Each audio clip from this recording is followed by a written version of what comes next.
Hello friends, welcome to defence matrix. तो कुछ photos निकलकर सामने आ रही हैं चाइनीज़ हैवी अटैक हेलीकॉप्टर्स की, जिसको Z-21 या फिर Z-21 की डेजिग्नेशन दी जा रही है। तो ये एक्चुअली काफ़ी इंटरेस्टिंग है क्योंकि चाइना द्वारा पहले से ही अटैक हेलीकॉप्टर्स को इस्तेमाल किया जाता है और प्राइमरी रोल में Z-10 या फिर Z-10 हेलीकॉप्टर्स इनके द्वारा इस्तेमाल किए जाते थे।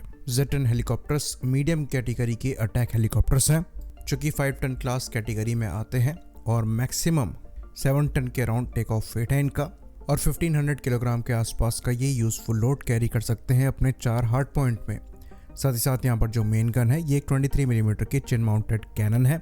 बाकी ये डिफरेंट टाइप्स के unguided rockets, air to surface missiles और लॉन्चिंग म्यूनिशंस को कैरी करने में सक्षम है। तो इनको इंडिया के LCH प्रचंड से भी कंपेयर कर दिया जाता है, लेकिन LCH प्रचंड का जो मैक्सिमम टेक ऑफ वेट है ये इससे थोड़ा कम है और हायर एल्टीट्यूड परफॉर्मेंस इससे थोड़ी बेहतर है। साथ ही साथ जो मैक्सिमम पेलोड कैरिंग कैपेसिटी है ये भी थोड़ी सी ज़्यादा बताई जाती है LCH प्रचंड की। ऑल्दो रेंज और एंड्योरेंस में Z-10 थोड़ा बेहतर बताया जाता है, लेकिन कई ऐसी रिपोर्ट्स आ रही थी जो कि इंडिकेट कर रही थी कि जो Z-10 है इसके साथ चाइना को हायर एल्टीट्यूड ऑपरेशंस में सेटिस्फैक्ट्री परफॉर्मेंस नहीं मिल पा रही है। ऑल्दो Z-10 के कई अपग्रेड भी आए हैं जिसमें इंफ्रारेड सिग्नेचर्स को इस हेलीकॉप्टर के कम रखने की कोशिश करी गई है। कई एवियोनिक्स अपग्रेड किए गए हैं जिसके अंतर्गत millimetre wave fire control radar को लगाया गया है। साथ ही साथ यहाँ पर सेल्फ प्रोडक्शन जैमर के साथ साथ नए नेविगेशन पॉड और रिकॉग्निजेंस पॉड को भी लगाया गया है और नए इलेक्ट्रॉनिक वॉरफेयर स्वीट को भी इंट्रोड्यूस कराया गया है। तो ये helicopter Chinese WZ-9 turboshaft engines को यूज़ करते हैं, पर फिर भी जो फिजिकल परफॉर्मेंस है वो सेटिस्फैक्ट्री इन हेलीकॉप्टर के निकलकर सामने नहीं आ रही थी। इवन पाकिस्तानी मिलिट्री द्वारा भी इन हेलीकॉप्टर्स को अवॉइड किया जा रहा था, पर कोई और ऑप्शन ना होने की वजह से ऐसा मानकर चला जाता है कि बहुत कम नंबर में ये platform Pakistani army aviation core के साथ भी सर्विस में है। करीबन 3 के आसपास, यानी कि 3 के आसपास ये नंबर स्पेकुलेट किए जाते हैं।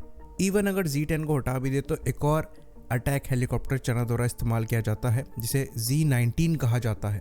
ये एक काफ़ी लाइट कॉम्बैट हेलीकॉप्टर है और यहाँ पर जो मैक्सिमम टेक ऑफ वेट है ये 4 टन से, यानी कि 4 टन से थोड़ा ही ज़्यादा है। कोई भी चिन माउंटेड कैनन नहीं है यहाँ पर, खाली 2 पायलॉन्स है जहाँ पर रॉकेट, गन पॉड या फिर एंटी टैंक मिसाइल्स को लगाया जा सकता है।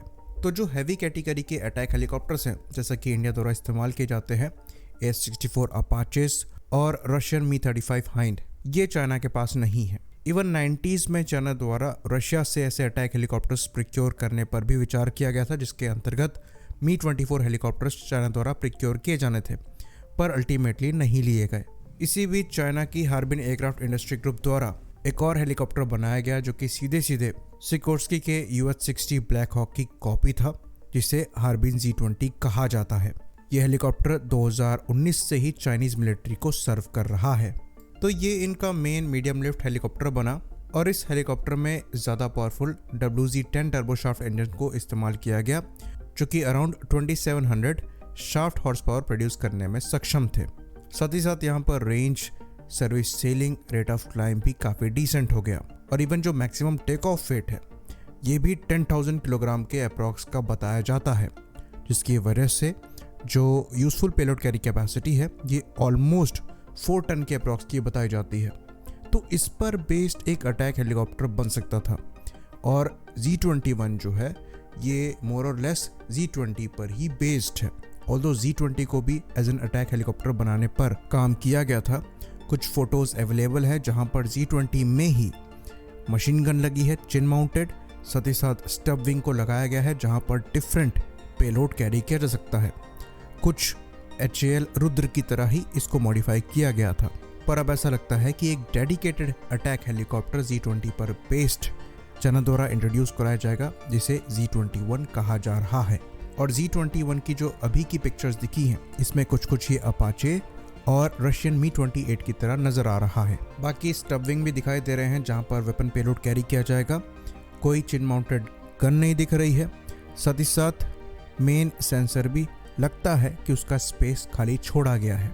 खैर ऑफिशियली इसके बारे में कोई भी जानकारी नहीं है, तो इस पर कुछ भी कह पाना मुश्किल होगा, पर यह ज़रूर कहा जा रहा है कि इसे 1 से 2 साल में सर्विस इंडक्ट करने का प्लान है और क्योंकि ये Z20 पर बेस्ड है तो डेवलपमेंट प्रोसेस जो है इसको तेज़ रखा जा सकता है।